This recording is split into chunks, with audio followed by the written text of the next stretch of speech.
All right, it's 1:01. We're going to go ahead and get started. My name is Kathy Grenling.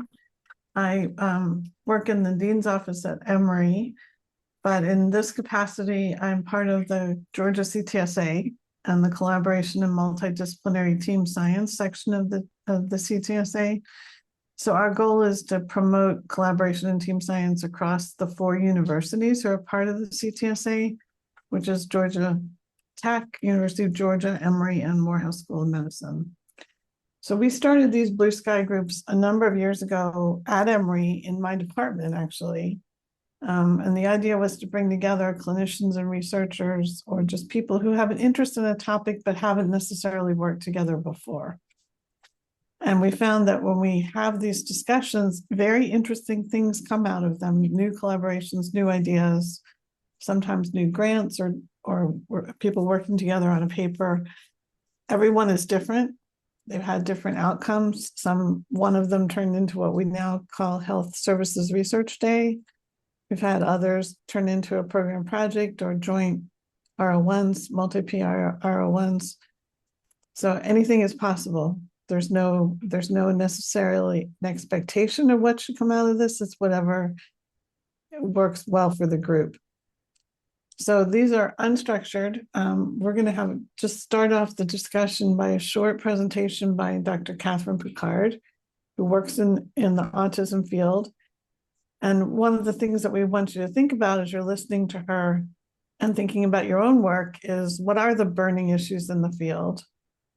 What are funding opportunities that are coming up that we might be able to take advantage of?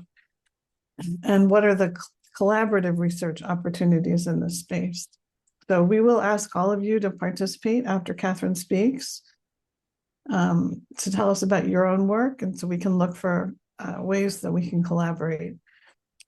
If a new collaboration comes out of this discussion today, we do have very small, like $1,500 pilot grants to help you get that collaboration off the ground. So you can apply for those if you identify a new collaborator as part of today's discussion. So with that, I'm going to turn it over to Dr. Picard. And Catherine, thank you so much for coming to do this with us today. Thanks for having me. I'm excited to give a brief overview, and I gave some context that my background is in implementation science. And so, my take of where the autism field is at is going to be skewed towards how do we increase access to care, and think really closely about the systems where autistic kids are being served. So I'm just going to give a super brief overview of where I see things as being, and I'm excited to be part of this. So I broke these slides into kind of identification and services. And just want to give the caveat that I spend most of my time thinking about service access, but have also more and more been involved, I think, in thinking about the identification component of autism too, and how that is really critically associated with access to care. So when we think about autism identification, we know, right, that autism can be reliably diagnosed quite young. But despite kind of our best efforts, we see that most kids are not getting diagnosed until they're 4. There are all sorts of crises in this area, one of them being that there are much too lengthy evaluation processes, right? Evaluations that are taking, many, many hours and are ultimately driving long wait lists, and really unmanageable wait lists. We know that there are biases in the identification and referral processes, especially for families and kids of color, and that there really are very few providers. I think about, significant workforce shortages, not just for young kids, but when I think about autism, I think about it as being kind of shortages across the lifespan. So very few providers being able to diagnose autism in adults, and lots of missed opportunities when we think about identifying women and girls. When it comes to services, I think the story is relatively similar, although in some ways feels even more complicated. We know that, right, early access to autism specific care is super important, and supports all sorts of, both immediate and long-term outcomes. And that at this point, there are a good number of evidence-based practices that have been manualized and are ready for deployment to varying extents, right? So this includes things like early intervention models, things like the Early Start Denver model and Project Impact, mental health services for older autistic kids, so cognitive behavior therapy programs, and then transition supports. But we also know that it is extremely hard to access good quality care in the community for lots of different reasons. And so we know that, right, community providers don't know about evidence-based practices or EBPs. Very even when trainings are available. Providers who are trained in good quality care might increase their fidelity, so they do these programs better, but the quality is still much lower than what we would see in effectiveness trials. There are significant silos between mental health services and services for IDD, right? I think about our ABA landscape and our kind of mental health landscape as being a good example of that. Lots of workforce turnover, no matter what system you enter. Um, and really systems that are built in ways that make it very difficult to sustain a workforce, right? So we have the use of independent contracting models where providers come and go quite quickly. And some systems that are built on a for-profit industry where there really are limited incentives to do good quality care. And so all of this together, I think, really drives unequal and inequitable access to high quality care. Okay, so when I think about next steps and kind of where things should be heading, I think about how do we improve access to early identification and high quality care in a way that is really mindful of the service systems in which we are working. And so implementation science, right, is the scientific study of the use of strategies to adopt and integrate evidence-based practices into communities to improve patient outcomes. And I'm just going to show this here. This is not my slide. I stole it, but I think it's one of the best slides that I've seen teaching these concepts. And the reason I'm showing it is because I'm hoping that it will ground some of what we talk about today, which is that when we're thinking about doing work in communities, that first bullet is really important. So the intervention, whatever it might be, the practice is the thing. I'm not talking today about effectiveness research. Effectiveness research looks at whether the thing works in the first place, and that is still important. But for implementation research, we're thinking about actually how best to help other people in places do the thing. And in order to help people do those things, whether it be identifying or treating autism, we need to maybe have some implementation strategies, which are the things that we're going to do to help systems do more high quality care. And ultimately, we'll be measuring how much and how well providers do these things in the community, and obviously the extent to which that impacts child outcomes. So the good news is that there are tons of opportunity because kids with autism are served in lots of different systems. So I think about Part C, our early intervention system. I think about primary care as being a huge safety net for our autistic kids.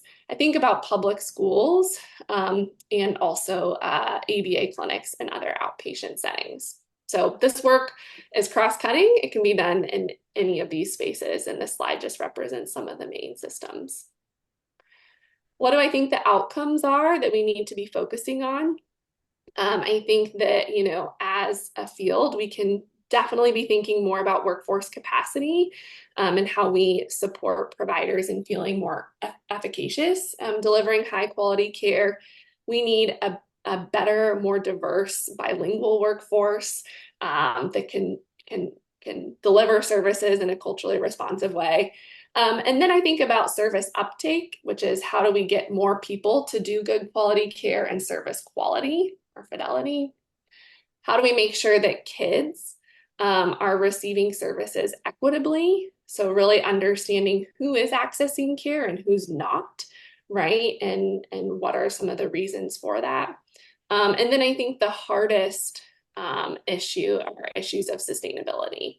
So it's not just about training a workforce or improving the quality of care. It's doing it over a period of more than just 1 year. So opportunities for collaboration, I think these are just some quick thoughts. But one of them is how do we collect shared implementation data to make it easier to compare across service systems, projects, and populations. So, thinking about what are the projects that are currently happening in various community settings, what are the outcomes that should be collected or could be collected across projects to allow for some of those comparisons. And the same is true with understanding some of these barriers. The barriers to doing high quality care are similar across systems, but they're not the same by any means. And so I think we need to have a much better understanding of what those barriers are, and to have some nuance in how these might differ actually across different systems.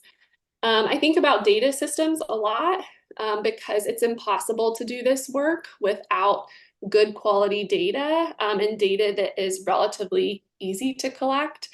We can ask providers all day long what they do, but that's really not the most efficient way to get information, and we need to be leveraging systems and improving data systems that are used in different settings. And then I think a little bit about, there could be opportunity to potentially compare the use of different strategies. So things like pay for performance models and social network building across different service systems, but to really understand how can we at least at a very minimum collect some of this shared information. Because my experience is that many people collect lots of data, but it becomes very hard. It's not the same data. And it becomes very hard to understand these things across projects. When I think about autism and implementation science specifically, the funding agencies that I think about are NIMH, which houses the implementation science portfolio for autism, PCORI, the Department of Defense, HRSA. There are implementation centers across the US, alacrity centers that often give pilot grants. And there are lots of foundation funds or foundations that often focus on implementation science. And I appreciated, Kathy, your comment too, that the CTSA has pilot grants that do have that, specific translational focus. All right, so I'm going to stop sharing and pass it to you, Kathy. All right, thank you, Catherine. That was really helpful. So now it's your turn. And what we're going to do is go through everybody who's online and ask you to tell us your name, your institution, what your interest in autism is, what's your research area, and then other areas of opportunity or collaboration, either based on what you heard from Catherine or what you didn't hear from Catherine. And so if there is, we go through, if you hear something, you want to ask a question, just raise your hand and we'll stop and discuss, because discussion is really the whole goal here. So I'm going to go based on who I see on my screen and just call it and ask you to do those three things: name, institution, your research, and any opportunities for collaboration that you occurred to you based on what Catherine said or that you didn't hear that's what she was talking. So Ami, I'm going to start with you. Hello, everybody. Thank you so much, Catherine, for that brief but enlightening presentation. I'm Ami Klin. I direct the Marcus Autism Center at Children's Healthcare of Atlanta and Emory Pediatrics. We are a large center and both of clinical care and in science. And one of my main goals is to promote exactly what you're advancing here, which is cross-divisional, departmental, and school collaborations. And we have a strategic plan, and a huge portion of it is called early brain health, which has to do with leveraging scientific and technological innovations for the purpose of addressing public health challenges. And our field has plenty of those, including stark inequities that are probably best represented in one sentence. If you're a Black child with autism in this country, you are at double the risk of having lifetime intellectual disabilities than if you are a white child with autism.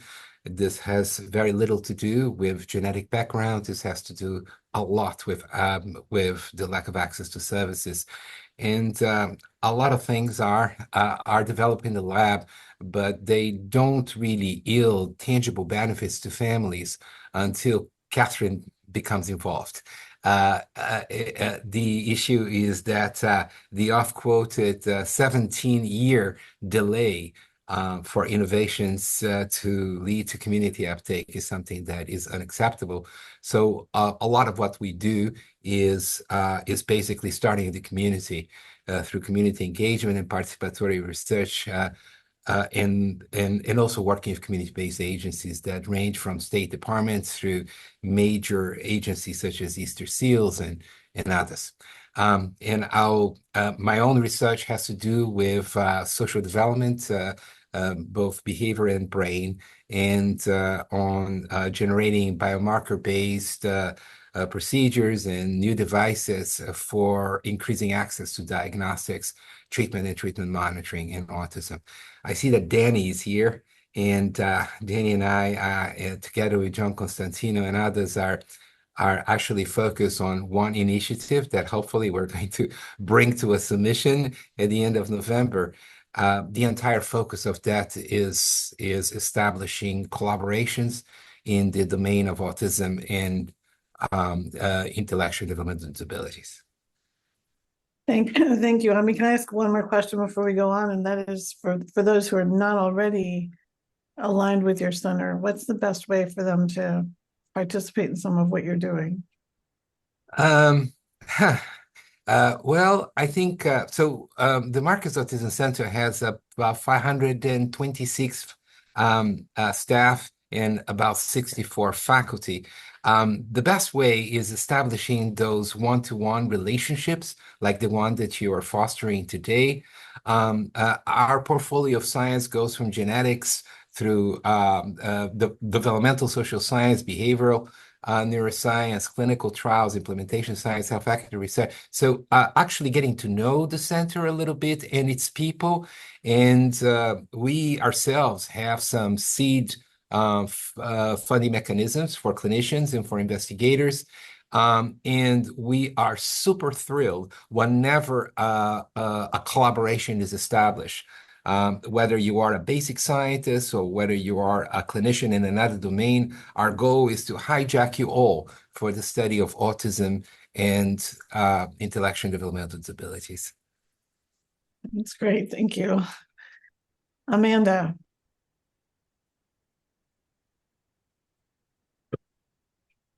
You're still muted, Amanda. Yes, I got it. There you Hey, go. good afternoon, everybody. My name's Amanda Parkerson. Are you able to hear me okay? Yes. Hi. Yes, so I am actually a PhD student with Augusta University. I am a nurse practitioner and I practice in pediatrics in rural clinics in Eastman and McRae, Georgia. So rural areas. My research, I'm just starting this semester, will be on autism. I do have an autistic little boy, and I'm going to be focusing on neuroinflammation, biomarkers, and kind of studying that information in the rural setting and maybe compare it to the city. And so I'm just on here to look at funding opportunities. I'm kind of fangirling over here because I've just read Dr. Ami's research on eye tracking, and I can't believe I'm in the same Zoom with him. So Dr. Ami, I'm very impressed with your research, and I'm so excited to be hearing from you. I'm just so excited to be part of the research, looking for opportunities and just kind of diving down into autism in general. That's really what I'm here for. So I really appreciate you guys including me in this Zoom call today. And if I may, Kathy, since you asked, Amanda, Yes. We are launching an ECHO autism communities focus on neurodevelopmental disabilities. A focus of it is going to be on nurse practitioners. Because the future of our field will depend on our ability to bring in professions that haven't been involved in some of the problems of access that Catherine mentioned. So please do contact me. I'm easy to find. I'll refer you to the right person, who is another implementation science. Her name is Jocelyn Kuhn. Okay, I'm so grateful. Thank you, Dr. Kwame. Thanks, Danny. You may have been usurped, but please, from what Ami said, but please join in. Oh, no worries. I'm eager to hear everyone else. So, hi everybody. I'm Danny Fallon. I am the dean of the Rollins School of Public Health at Emory. In a former life, I ran a Center for Autism and Developmental Disabilities with a focus on a public health framework, which is a great complement to the kinds of activities that Ami described in the Marcus Autism Center, in that we think more about how taking a population perspective can help and be complementary. And my own personal work has been in the relationship between genetics and environmental interplay in both development of autism, but also in the development of particular co-occurring conditions or challenges amongst autistic people. And in that vein, really bringing together the biomarkers kind of world folks with the epidemiology and exposure science kinds of folks, with folks that do things like Catherine mentioned in terms of implementation science, because a lot of this discovery is only valuable if it has a meaningful application to something that we would do in the population. So I'll leave it at that for now. I'm thrilled to hear and get to know our community around Georgia in this regard. That's great. And everybody feel free to chime in as you hear things. Mindy, I see you next. Hi, I'm Mindy Scheitower. I am also at the Marcus Autism Center, so here with Ami and Catherine. My work is mainly in behavioral assessments and treatments for disruptive behavior, aggression, self-injury, elopement, pica, everything that kind of falls into that group of behaviors that we want to reduce. And so I work in our complex behavior support program that has a lot of different levels of care clinically for that population, and then my research aligns with that as well. So we do some clinical trial work, we do some single subject methodology, and then we've recently started collaborating with Catherine on getting some of that out into the community, which is pretty exciting. A great example of the kind of collaboration we hope to generate today. Yeah. Yashar? Hi, I'm Yashar Girashi. I'm a postdoc at Department of Biomedical Informatics at Emory. I'm working with Dr. Kilford on investigating the relation of sleep and daytime behavior. So basically, we are trying to figure out how behavioral records and how sleep could affect the behaviors like the ones that Mindy mentioned earlier in the next day. And by having them, we can somehow manage them, and as knowing them in advance could help us with resource management in the settings that we are working with. So the center that we are collaborating with, the Center for Discovery, if you heard about it, it's in New York. So yeah, so that's basically what we are doing, and we got pretty interesting results, and we have a couple of preprints out there. And are you working mainly with autistic populations or with general populations? Kids, children with autism, yeah. Right. Yun Wang? Hi, I'm Young, and I'm assistant professor at Emory Biomedical Informatics. I joined Emory 6 months ago. So my research mainly focus on early brain development. In the autism, I actually never had a study in autism, but I'm interested in several directions in autism. One is the first one is the prenatal region of autism. The second is the gut immune brain axis in autism. A third one is the brain behavior synchronization. So hope I can find someone to collaborate starting from one of the direction first. Thank you. Thanks. Kelly. Kelly Griffin. We actually were, I'm from Map Habit, and we are an assistive technology application that Dr. Gowdy recommended that we join this group. We are an evidence-based platform for individuals with autism or intellectual disabilities for task analysis and visualizing out their day. And I'm just excited to hear any collaboration that we could be part of. Can you speak just a little bit more about what you offer? It is an application for individuals with autism and intellectual disabilities. It is an app that they can use to visualize out their day for task analysis so that they can visualize what they have to do today, and it can break down the steps in smaller steps to create habits of how to do that task. For example, if somebody's learning how to leave the house for the day, they may have a map that they use that walks them through what steps they need to do that, and they can visualize that out.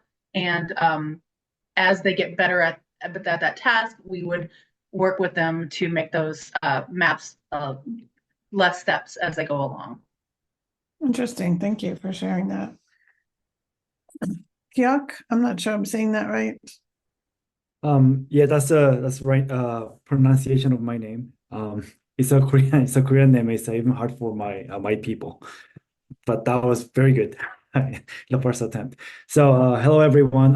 I'm Hyuk. I'm also assistant professor at biomedical informatics at Emory, and I have a background in computer science, and my last major interest is in developing human behavior and activity analysis system using video, audio, and wearables. And I've been also working with Dr. Gary Clifford with the Center for Discovery. And we've worked on the analyzing the activities in children with profound autism, and then we could show that the video recordings from the school where they're actually taking daily classes, and we can actually detect their challenging and severe behaviors during the classrooms. And we are trying to also expand that to video audio system, as well as doing the data fusion with the wearable signals that we have. And then I hope to expand on that was actually my first research in any autism populations. And I hope to expand this analyzing the behaviors and activities in autism kids, and how we can integrate and validate those frameworks in the real conditions, either in hospital clinics or in the schools, to really help the staffs and teachers to assist with their monitorings and the interventions combined. Thank you. Thanks. It's fascinating how broad the autism work is here. Allison. Good afternoon, Dr. Allison Garofino. I'm the clinical director of the Children and Family Programs at Kennesaw State University and a research scholar in the Dean's Office of Wellstar College of Health and Human Services. My area of expertise and background is the disruptive behavior disorders, and my PhD's in clinical psychology. So we've done in the past randomized clinical trials of cognitive behavioral therapy in the school setting.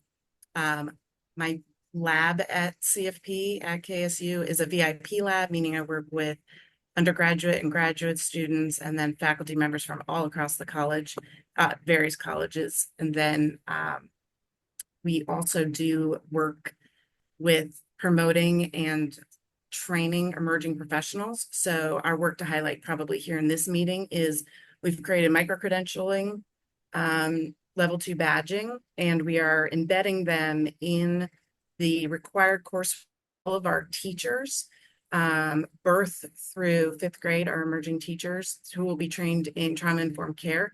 We're also embedding those in our social work program, so our Masters of Social Work. And the reason I bring that up is we too are seeking to, how do we promote evidence-based best practices for the folks who are actually out there doing the work with kids? Because of course, if we're working with kids, we're working with the adults in their lives. We're hoping to expand into the nursing program so that our emerging nurses will also have that trauma-informed care, but we're setting up the framework and model, we hope, for all of USG to embed trainings like this so that our folks come out trained in behavioral interventions, the understanding of culture, biology, trauma, and how to best support those kids, and having the language of being research scientists, practitioners, and using evidence-based best practices.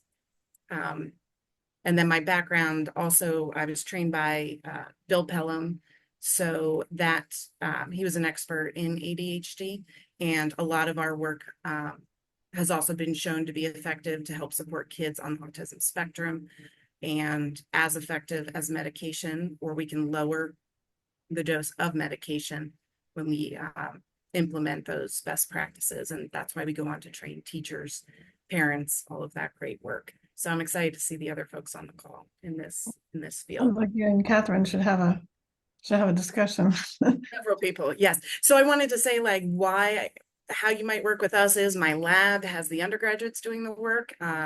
We're always poised to, depending on what funding we have, move the focus of that lab to different areas of work. I want to make sure thank you, Allison, for that. And I want to make sure everybody sees the note from Ami in the chat on a way to interact with the Autism Center here at Emory. I'm going to move now to the other Allison.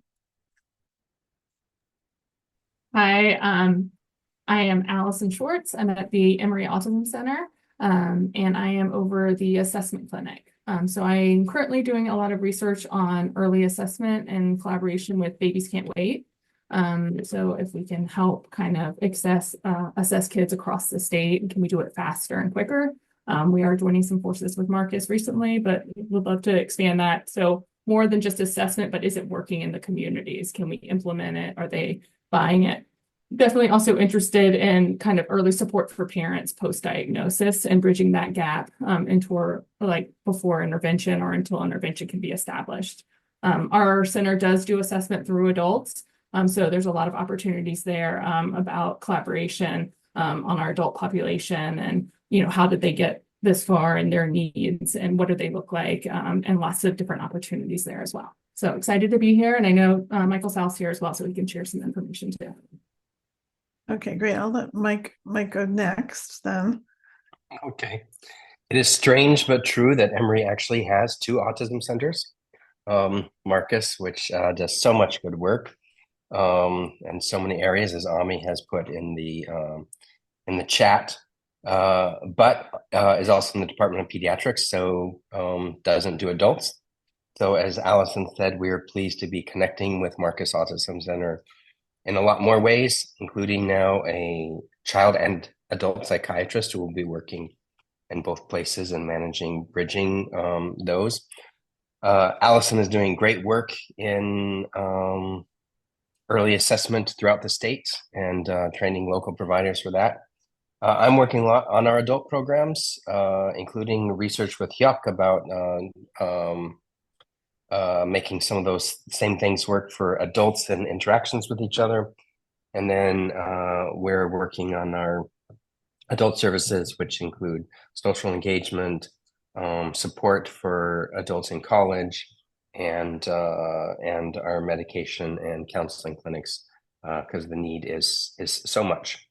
So we're just trying to meet that need, but we do have multiple programs, at least 9 or 10 programs that go from our youngest at age 1 through our oldest, who's currently in their mid-70s. Oh, cool. That's cool. Thanks. Ari.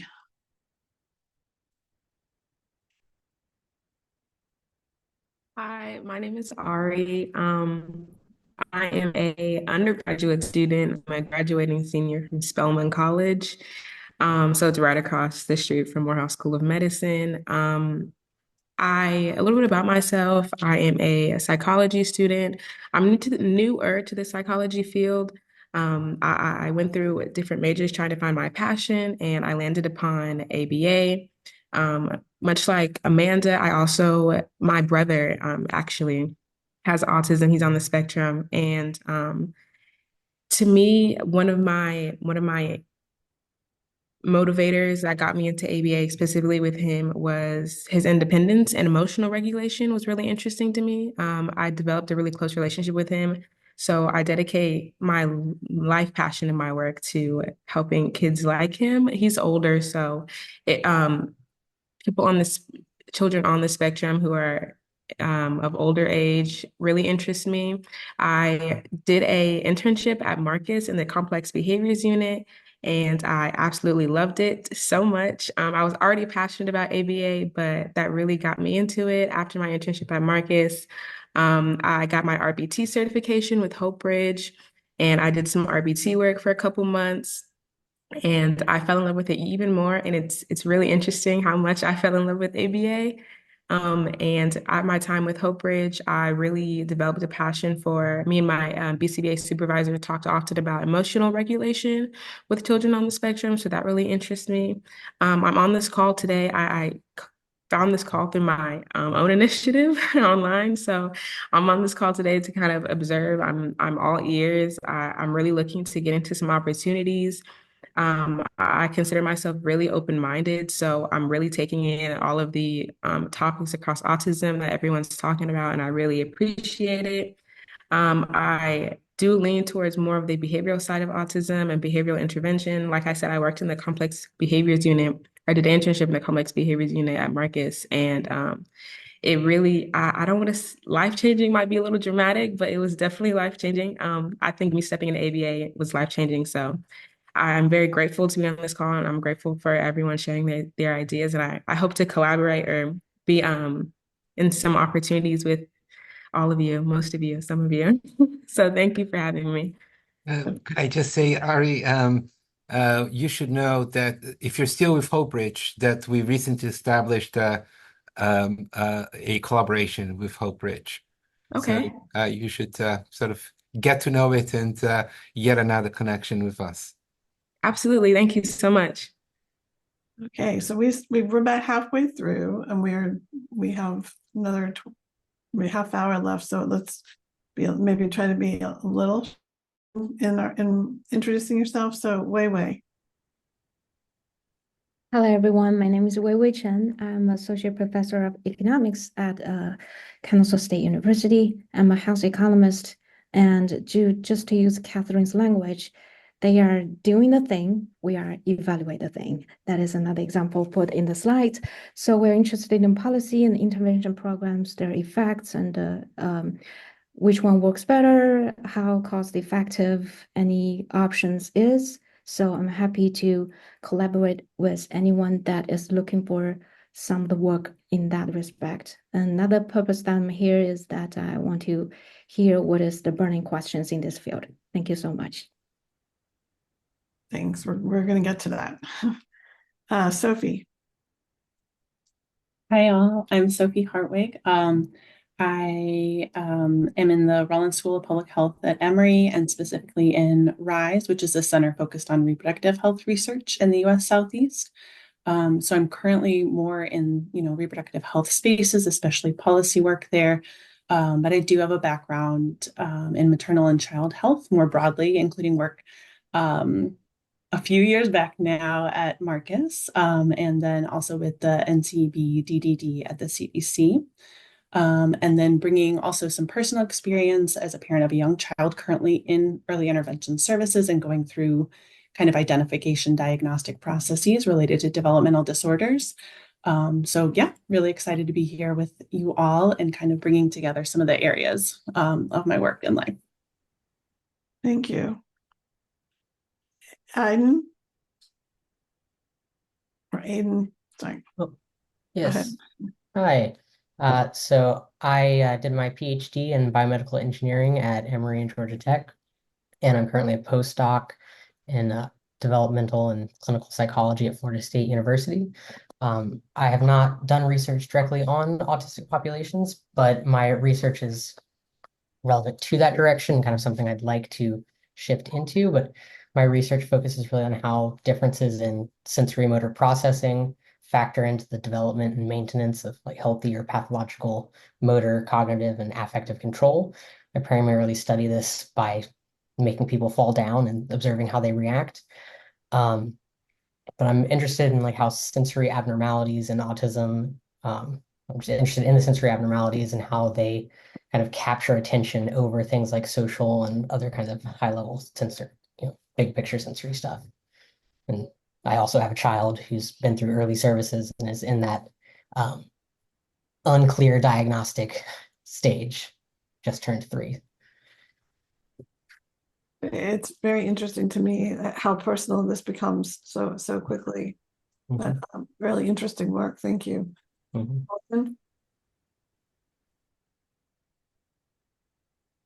you there, Gordon?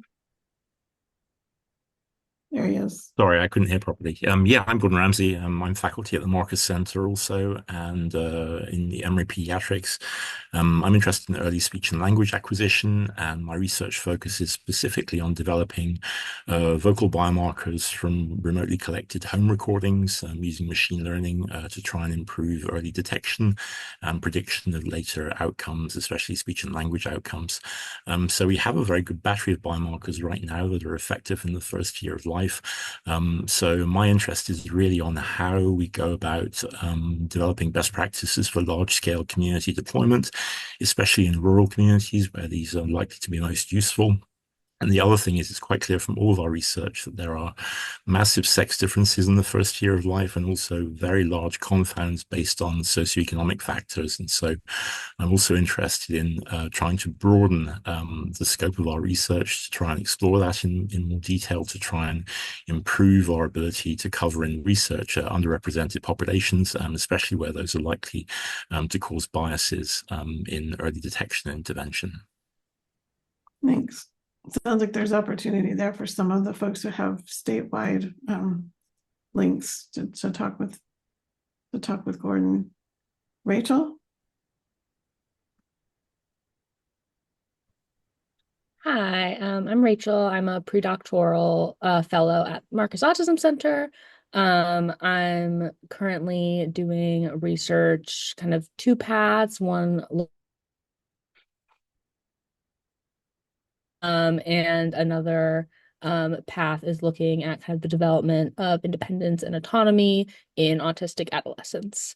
That being said, I'm at the very beginning of my career, so I'm really just here to kind of hear people's ideas and what's out there. So could you repeat the first path? Because we lost you when you said you had 2 paths, development of independence, and the other one we lost. Oh, I'm so sorry. Looking at the inconsistency in eye contact and toddlerhood. Okay, thanks. Nahal?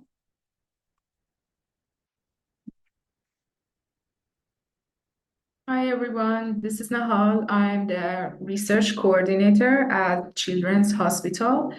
I don't work in any of the research projects about autism, but the reason I joined this call is to gain knowledge about it. And then also I would be definitely my background being in research, I would be interested in knowing the researches that have been done on it and how I can potentially be a part of it, participate either volunteering or in any other form. Because specifically my knowledge about autism was I realized that it was very limited. And the more I learn, the more I see, well, perhaps one of my loved one might have autism. So I would be more even interested to learn. So yeah, I'm basically here today just to learn more about autism. Okay, thank you. Lauren?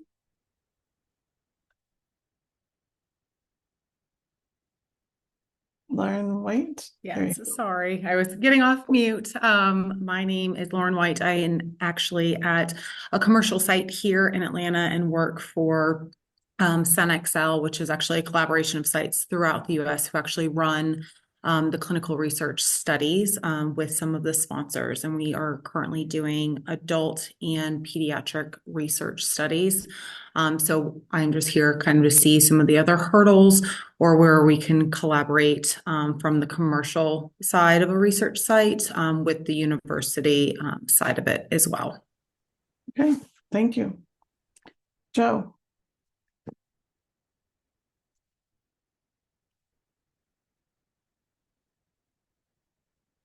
That's not Joe. Hey. That's not Joe. That's not Joe. My name is actually Nikki Sarah. Joe Sarah is my husband. He's the one that shared this with me because he thought I'd be interested. He's a professor in the DPT program at Emory. But the reason he made to check you guys out is because I'm a hairstylist and salon owner. I've been an educator with a brand for several years, and I'm going to be starting a nonprofit. As hairstylists, we have a unique opportunity to connect very deeply with our guests. And we have guests of all, backgrounds and much more. And I found a common need in the autism world. I have autistic clients of my own that we've made different accommodations in the salon to take care of their needs. So my goal is to connect with people that could be potential speakers in my effort. So that's called the Welcome Space Project. Our mission is to create a more inclusive and welcoming world through our online directory of businesses that prioritize diversity and understanding. And we believe that by providing workshops to educate businesses on topics such as autism, disabilities, LGBTQ, mental and abuse, we can inspire a more compassionate and empathetic society. So I'm just looking to learn more as, you professionals can probably guide me and what needs that we need for businesses to be more welcoming of the autism community. And I'd like to even potentially have like a survey system, accountability system. I did some research on my own and I couldn't find a directory that exists that has an educational side and accountability side. And maybe you guys know of one, and I just wasn't that great at looking for it, but I'm hopeful to create something like that and have some survey to collect the data on like why people are interested and why they seek the website, and then potentially a business that can come in and help businesses be set up to accommodate people in the autism and disability world. Thank you. I missed your first name. I'm sorry. That's it. What's your first name? Nikki. Nikki, thank you. Nikki. There's already a note for you in the chat. And I suspect you're going to hear some from others in the group. Carla. Hello, everyone. My name is Carla Ramirez. I'm a licensed master of social work, and I currently work at KSU doing research with the Bagwell College of Education and with WellStar in the program of social work. I work with Dr. Alison Garifino and the Children and Family programs, supporting especially the training and supervision of our grad students. But I started a holistic family center called Energy Works ATL as a way to respond to the needs of the Latino community. I'm originally from Colombia and I came to get my master's in 2019. And in these past 5 years that I've been working with the community, I have been just learning so much about their needs and the different things that are keeping them from accessing health. For this reason, I support different nonprofits that work specifically with this community, but especially one that focuses on supporting parents who have children with disabilities. And so we have created a program in which we meet once a month, giving space for the parents to rest, but also receive support from me and from different guests that we bring to give them resources and improve their mental health as a whole. And then give space for the children to develop social skills, learn new skills that could be useful to them. It started really from a very small group of parents, and it has been growing and growing over this past year. Something that is beautiful is that we have children with all kinds of diagnoses, including autism, which is one of the main reasons I'm here today, just to learn more and know how I can support them better. But also regular kids. So we're really working on this idea of inclusion and how all children can spend time together and learn together.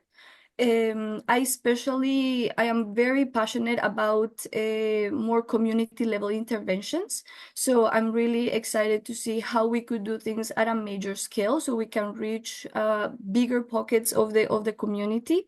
And actually, this is the second year that we're doing our community level intervention called Mind Art ATL, in which we try to bring a basic psychoeducation to the families through art and play. So we engage them through different activities and they rotate learning different things. Last year, we focused on resilience, and this year we're focusing on emotion identification and regulation. So I'm really excited to hear about everything that you guys are doing. I am super excited to be able to collaborate with you and maybe also receive a little bit of support in these projects that are growing so fast beyond me. Thank you. Thanks. So we have two people left, and Catherine needs to leave right at 2. We can continue talking. So I'm just going to ask the last two people to be quick, so we can grab Catherine before she leaves to think about where the opportunities for collaboration are or the burning issues. So Jennifer. Hi, my name is Jennifer Singh. I'm an associate professor in the School of History and Sociology, and I'm a sociologist and I study health inequities, focusing specifically on autism in Black communities, lower resource communities. I also do more public-facing work more recently that really engages community members to think about and work with ways that we can translate understanding, acceptance, and interventions and things like that. So real quick. Thank you for that. Mar.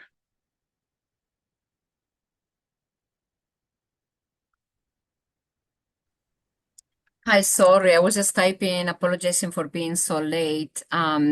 Yeah, so my name is Mar Sanchez. I'm a professor in psychiatry and also a core scientist at the Emory National Primate Research Center. And we have had a very strong and long-term collaboration with the Marcus Autism Center, working with infant macaques at the field station, trying to develop and developing eye tracking methods and brain MRI analysis to map those done in infants at the Autism Center and typical and not typically developing kids. So looking forward to listening to everybody else. And of course, Jocelyn Bachevalier has been a long-term collaborator of the Marcus Autism Center too. Okay, thank you. Catherine, I'm just going to ask you for reactions before you have to run off. Yeah, and I'm so sorry I have to leave it too. No, I think my initial reactions is this is a very a really unique group in that it spans research across the translational spectrum. So thinking about work that is focused on early biomarkers of autism and all the way through kind of public health, population level projects. So I think on the one hand that both when I think about next steps and collaborations, it means that there's a lot of potential areas to be thinking about. One thing that really stood out to me are the folks with similar emphases across systems. And so obviously those are things that I was listening carefully to, but was thinking about how do we kind of think about some of this trauma-informed work, right? Work in ABA systems, which the reality is that most kids are going to be accessing ABA at some point in their life, and thinking through, how do we improve quality of care in those systems. I love the emphasis on pre-service training. I think so much of our work historically has been on in-service, and that really misses the mark, in terms of being able to affect more widespread change. And then, I was reflecting on Gordon's point around some of the biomarker data that's being collected, and being more intentional about partnering across the translational spectrum so we can think a little bit more intentionally about how to move some of that and some of what we're learning in those spaces into community settings more rapidly. I think, Ami, to your point, some of the 17-year gap is really driven by kind of silos of research that are happening across the translational spectrum. And so by actually thinking through ways we can partner, I think those bridges might speed up that process. But I think we'll see. But those are some of my initial takes on next steps. I also heard lots of broad, everything running from basic science and machine learning all the way up through implementation. So it's awesome, the talent that's represented here. I want to open it up now for others to just talk about where you think the burning issues are. What did you hear? I want to make sure everybody has access to the chat, especially Nikki. There are several notes for you in the chat regarding your nonprofit. So you might want to make sure you see that. But just open it up for everybody to talk about. Yeah, I was trying to read and type. I was typing something out to reply, but yeah, I did see those. Thank you, guys. Okay. And Still Kathy, parent to parent. Sorry, go ahead, Ami. Oh, sorry. could I just provide a better answer than the one that I provided to you before on how to contact us? Because I am in awe of so many people, amazing people around town in health equity in so many different areas.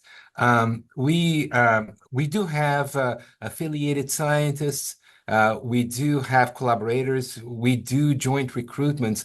But you gave me the idea that we need to actually to create a formal way of making those connections. So the best way for folks to contact us is by, yes, write to me. But what I would love to do is to basically use this opportunity to create this community.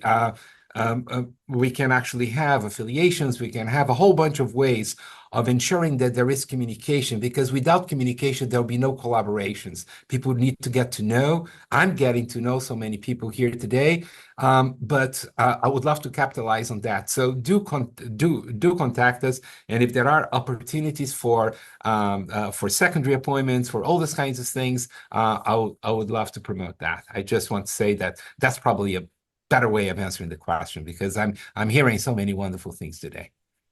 So I might just add that a lot of times these groups decide they would like to have a listserv where they can continue to communicate and ask questions. So if you decide to do that, we're happy to set that up for you. Other thoughts about research and collaboration ideas?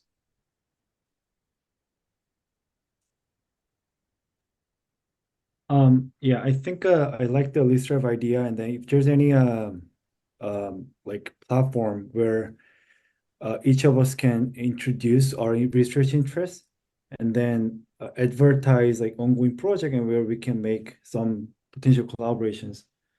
And that'll be useful because to find the right match to start doing something. Yeah. So we have a couple of platforms that you could use that are not specific to this group, but they're something called the CTSA Match. Lauren can probably put a link in the chat for that. CTSA Match, you can create a profile in CTSA Match with your research interests, and you can find other collaborators who have joined CTSA Match. There's also a new collaboration platform that a resident in radiology at Emory has created recently. And the way they're using it is people input their projects on this platform, and residents who are looking for research opportunities can contact them through the platform. So if you're interested in that, I can put you in touch with that person. But in terms of actual research directions or potentials for collaboration, what did you hear?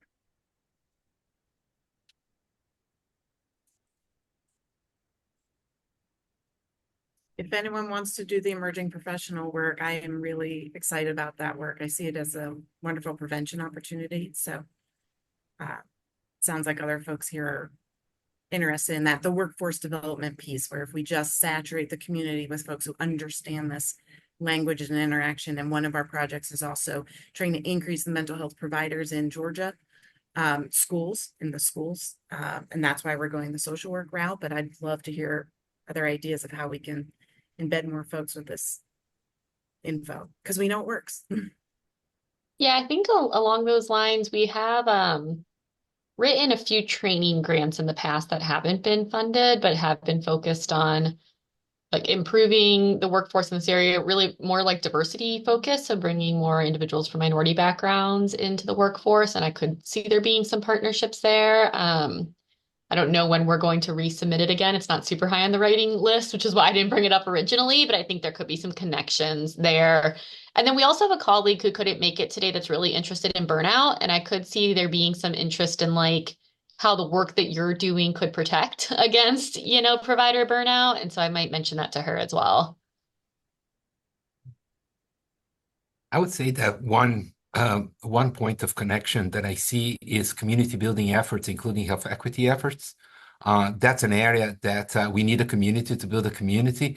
And I think we don't even have like a repository of all the community building efforts that are going on across different universities, different programs. The opportunities there are huge, are just huge. That's a very competitive domain for grant writing these days. And the work that Danny, John Constantino, myself, and others are trying to do has a major health equity component. And for us, part of this work is actually describing what the assets of Atlanta and Georgia are.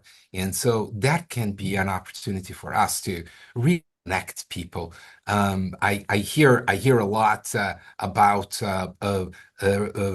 reaching out to communities, particularly minoritized, low income, and in rural families. This is all very much part of our priorities. I heard the work of the Latino community. Catherine left, but she's leading a birth to 5 literacy program with La Amistad. It's one of the major advocacy agents for Latino. So there is just a lot.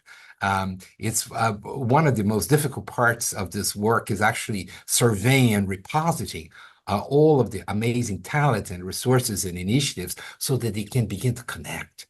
So I hope that there is a mechanism for us to survey, to do community mapping, but the community being ourselves, the academic community, so that we all know what's going on, because then we can promote collaborations.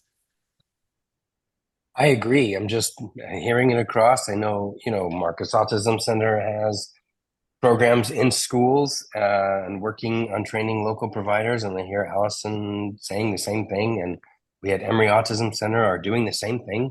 So a lot of us are doing the same thing. Are we competing for funds, or we collaborate to give us better chances to get funding, but really better chances to do better work? So I think the more we can connect is good. Yeah, I would definitely say building a community around that. I started with Dr. Leslie Rubin, a Break the Cycles of Autism Disparities working group, and we've been meeting like for the last 6 years on and off. And it's really hard to sustain because we're all sort of doing it as a labor of love. But when it becomes integral and part of the day-to-day of what we actually do and get paid for, that's really matters.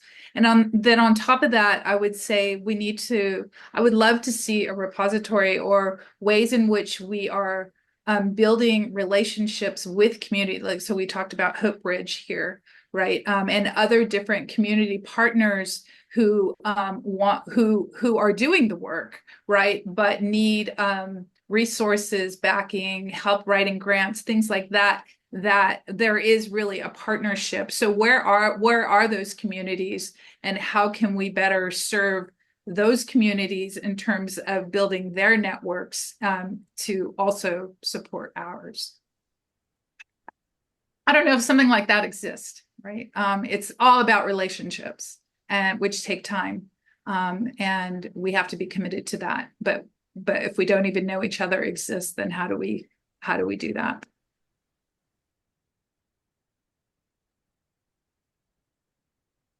And it does sound like you have a great opportunity here with, and I didn't know all the work that was going on in Kennesaw and Wellstar. So that's interesting to have that become part of our Blue Sky groups here. Danny, do you want to comment on anything that you heard? Ami sort of mentioned it because I texted him on the side and said, should we plan a health equity day around IDD that could showcase how that's a common theme, whether you're talking about some of you doing bench science or computer science work, all the way through folks doing implementation science and everything in between, right? And so that might be a really fun way to get us all together that has some science, but also some community building and community participation. So that's why I called it a day rather than a symposium. That might be a really great thing to do. So we can talk further about how to help, put some resources towards making that happen. Just as Ami said, super enthusiastic to know how many folks are really thinking and doing in this space already, and how can we best complement and uplift each other. I'm sorry, I missed. There were several sort of texts there. I missed yours, but Danny, absolutely, and we would make this a priority. And as you said, we do have an opportunity to fund this too, because it sounds like it's an enormous opportunity for us to bring the community together under the banner of health equity. My experience has been that it's a truly unifying banner that cuts across all the sciences and organizations. It's very hard to think about institutional competition when you're talking about what's in the best interest, particularly of vulnerable communities. So I'll follow up with you, Danny. I think that we can actually make this into one of our accomplishments, right? Setting this up before November 26th. Okay, sounds good. Thank you. It would be wonderful if a health equity day on this topic came out of a Blue Sky group. That was one of the early things that came out. One of the earliest Blue Sky groups we did was Health Services Research Day, which is now in its what year, Lauren? 8, 9, something like that. And it really has. It will be the 11th year of it. So okay, so yeah.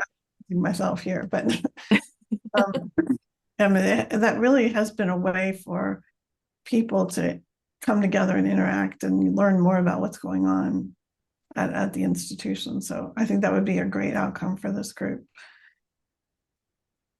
Any other thoughts? We may end a few minutes early here, but any other thoughts on opportunities that you heard or want to propose? Well, I've not much experiences in the autism research and so on, but based on the other studies that on the brain and mental health, I found a lot of biases in the AI models according to different demographics like race, gender, age, and so on. So I really love the topic of health equity, and then because we're now living with a time with a lot of sensors around us, and the AI are more prevailing, somewhat getting more impactful.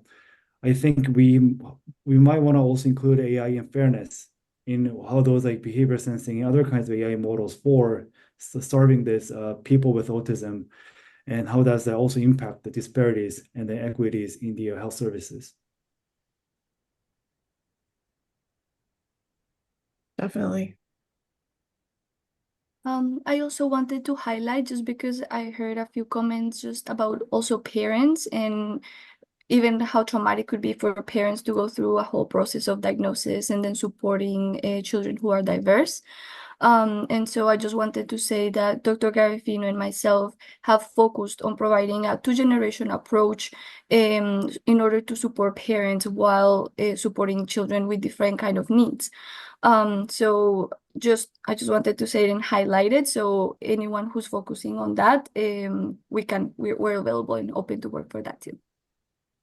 Yeah, and I may reach out after this. We are very frequently looking for people who will support some of our parents of children with very significant aggression and self-injury. It's unfortunately a service that we don't offer at CHOA. So it's common that, I mean, we do as much as we can when a parent's, breaking down in our meetings, but really we're focused on the child and not on the parent. And so that might be a really good collaboration. It seems too, though, in terms of thinking about caregivers and the work of wearables, I mean, the kinds of stress and lack of sleep or lack of work. I mean, thinking about the disruptions that happen in the family among the caregivers and the health of the caregivers too, really needs to be taken seriously, because these are the people who are taking care of children with autism. And if they're not well, their children aren't well. So thinking about the whole dynamic, and I think there's an opportunity, whether it be, mapping where they go, how they go, or how their, heart rates are elevated, or how they sleep. I mean, this might be a connection with the technology. I mean, coming from Georgia Tech, I think this is something that would be exciting and interesting to study. I really agree with that. So much of our work has been done in the lab, and that has its constraints on measuring these things. So I've essentially really wanted to follow people around and just see what the physiological arousal is on a day-to-day basis and coming and going. I think that's super important. Sounds like you have some folks on this call that are working on that, so great connections. Yeah, and we also have some connections, which is not local, but with some folks at Northeastern University. Dr. Matthew Goodwin is up there and has done some work with wearables to predict, like it's on the child, but to predict aggressive episodes. And we have a lot of collaborations with some teams up there. And there has been talk of, we haven't talked about parents, but we've talked about putting wearables on registered behavior technicians, RBTs working with this population. So there might be some kind of connections to work there. As well as some work on like video capture. So to see if some of the video that we have of kids could kind of automatically detect when behaviors are occurring and things like that. So there might be some kind of interplay, and they've been really good collaborators so far.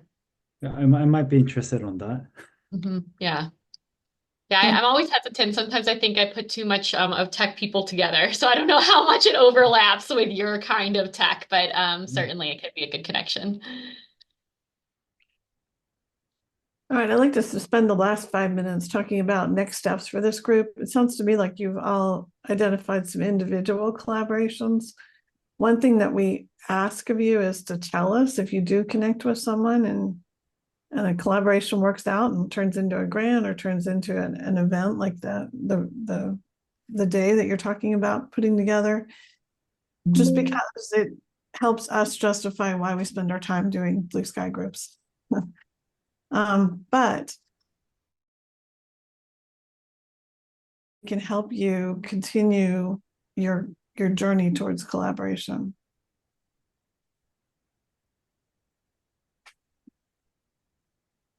Sometimes these groups decide to meet again. Sometimes it's an email server, and listserv, sorry.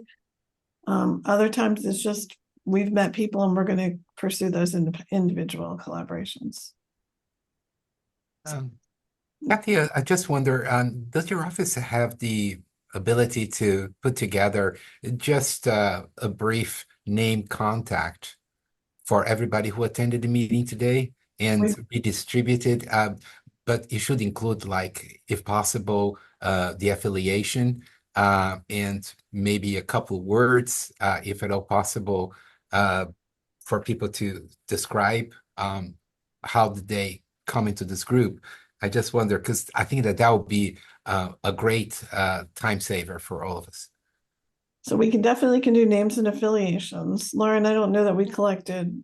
We do actually, on the registration form that you filled out, you did indicate some research interests. It wasn't a mandatory field, so there are some blank ones. But there are actually, I was just looking, quite a few that are filled in. So we can definitely share that that information with you. We will attach it to the post event email that also has our evaluation, and so feel free to message us back with any questions, or if you need any more information regarding that, for sure.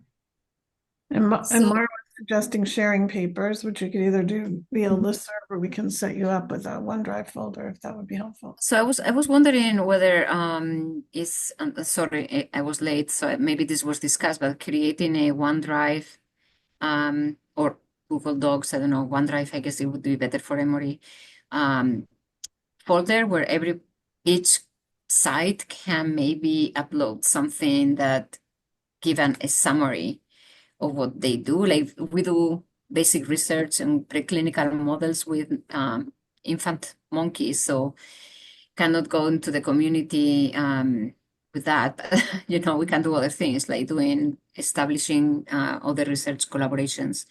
That would be very helpful if we can get like what each site has been doing. Yeah.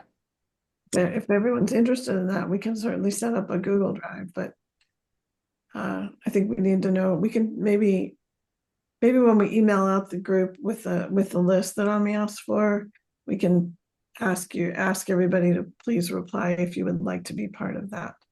If there's any way to do it on OneDrive, it's better. Children's Healthcare of Atlanta blocks Google Drive. Yeah, but we have UGA, which can't access the Emory.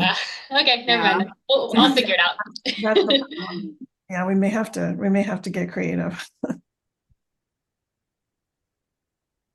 Okay, it sounds like we have come to more or less of a conclusion, so we'll send out the contact list to everyone so you can follow up some on your own. If you would like to have a listserv or a shared drive, please let Lauren know and she'll help you set it up. And do please follow up with us, even if it's just a quick email to say, hey, we just submitted a grant together, or hey, we got together and we started a new seminar series, or whatever it is. It's helpful to us to know the outcomes of. So with that, I think we'll end for today. So thank you all for coming. It was a great discussion, and I hope you all have met someone that you were able to collaborate with. Thank you so very much. You're welcome. Thank you. Thank you. Bye all.